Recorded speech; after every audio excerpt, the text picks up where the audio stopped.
Hello guys, আমার দোকানে যাচ্ছি। চলুন দেখা যাক আমাদের দোকানে কি কি আছে। আমাদের একটা ছোটখাটো দোকান, ফুচকার ঝালমুড়ি বিক্রি করি আমি একটু পড়াশোনার পাশাপাশি।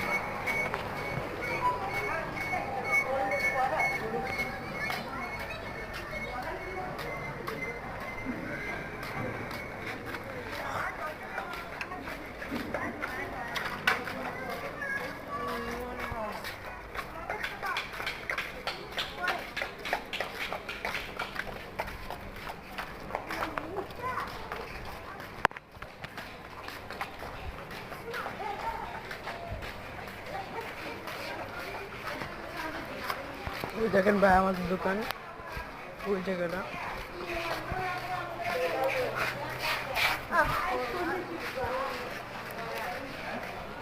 আমার ভাই বসে আছে দোকানে, এই যে আমার ভাই সাকিবুল।